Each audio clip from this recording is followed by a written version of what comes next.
Hi, this is Bethany Marshall, and today I'm speaking with our author, Kevin Kirksey. And Kevin is the author of Life 2.0, A Journey from Near Death to New Life. Hi, Kevin. How are you today? Hi there, Bethany. I'm doing great. Thanks for having me. Oh, thank you so much for being here with me today to talk about your new book launch. We're so excited about this book and the message that you share. And I'm thrilled to be speaking with you today to talk a little bit more in depth about your book. So the first thing I'd like to just kind of ask is, could you tell us what inspired you to write this book? That's a great question, and thanks for asking. It really all started with a rather shocking and unusual medical journey that where it was discovered, and what I've now come to know as divine intervention, that I was on the verge of a very near-term death, and I had no idea, no symptoms, no signs, no nothing. I actually felt perfect, but yet I was close to dying. And then the real story that unfolds with that medical journey was about the tremendously profound physical and emotional and spiritual transformation that I went through as a person, and how that came to be, and why it came to be, and what it's doing for the world around me.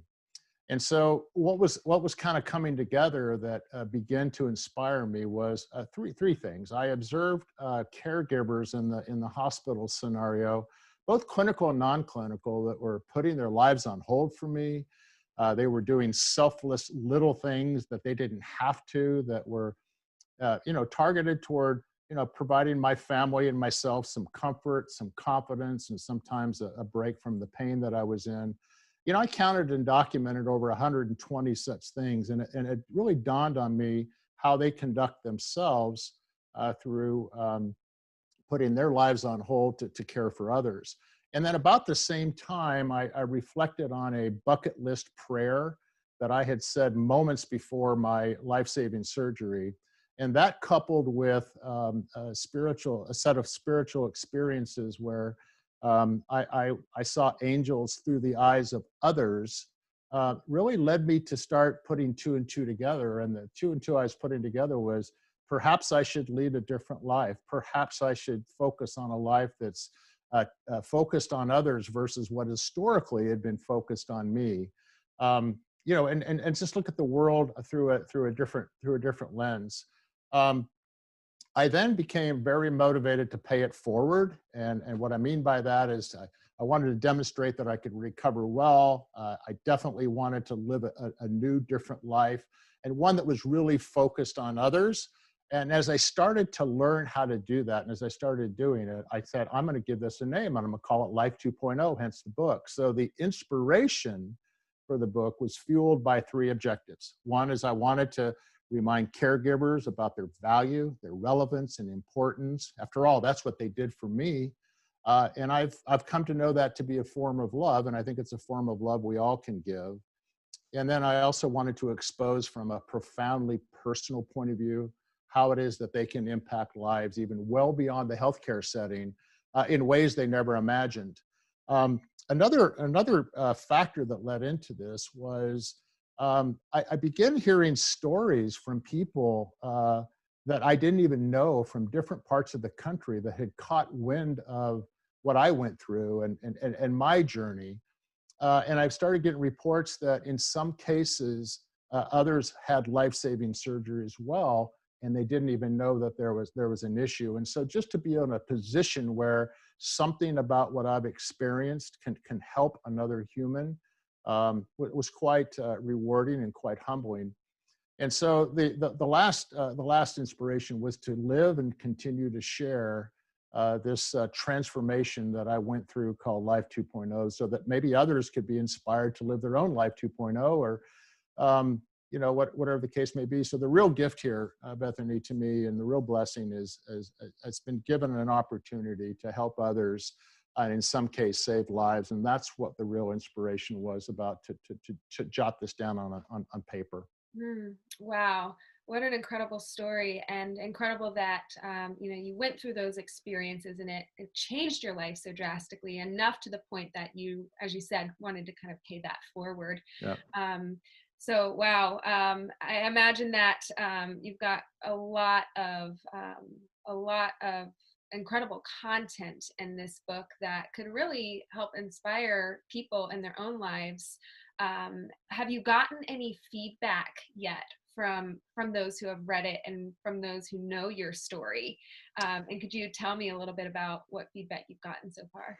Yeah, I've gotten tremendous feedback. It's been nothing short of amazing and humbling, not just from people that have read it that know me, but more people that don't know me, didn't know the story and read it. So I've had people that have read the book come back and report that it caused them to go get medically checked out. I've had others report that they're now inspired and compelled to live their own version of what I'm write about, called Life 2.0.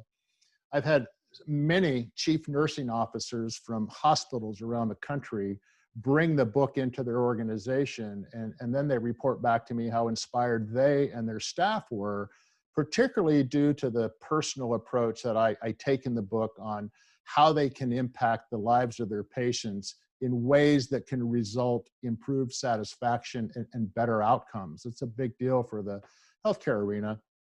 Not to, I had one hospital CEO read the book, and he ended up purchasing 1,800 copies of it, one for every employee in the hospital. He was so impacted by it. I've been invited to speak healthcare organizations for the American Heart Association. I just a few weeks ago, I got a call to, go speak at a medical school, nothing I have ever done before. And I'll be speaking in a class that's kind of a new innovative class in medical schools today called Preparing for Practice, where they really spend time with the students getting them thinking about what their practice is going to be like. I've had opportunities to submit articles to nursing publications, and just recently, as I've mentioned to you earlier, I was asked to be a guest author as part of a book from an industry icon who is writing her 6th book, I believe, in the healthcare space. So yeah, it's been incredibly humbling that what I had to say in that book is making an impact, and people have a strong interest in it. Mm, wow. Well, it's fascinating because you really speak to a couple of audiences, but from that patient's perspective, from somebody who had such a life-altering moment, and then you work so closely and had those experiences with your caregivers through that, I think is probably a really unique perspective that really bridges a lot of gaps for Right. people and understanding. So, what's next for you? I mean, you've written this book, and you've got all of these opportunities. It's really incredible to see what a book can present as far as opportunities for authors who so bravely share your stories. Yeah, well, what I thought I would do is first show you this in case I ever decide to write Life 3.0, which I really don't know what that's about yet. I'm still involved in living this one. But there's the book. I love the cover design that was done for it, and I've gotten tremendous feedback as well about that. Mm. So what's in store for me? Here's what I see. I see more writing, whether they be articles or journals or I see more speaking, speaking at hospitals, speaking at public events for the American Heart Association. One of the things that I will continue to do that's probably most rewarding for me is I continuously try to remind those in the healthcare space what they do, why they matter, and the difference that they make. And I try to etch the following into their hearts and their minds. And that goes like this: as patients, we move on, we move forward, but we never ever forget you are never left behind, especially in our time of prayer.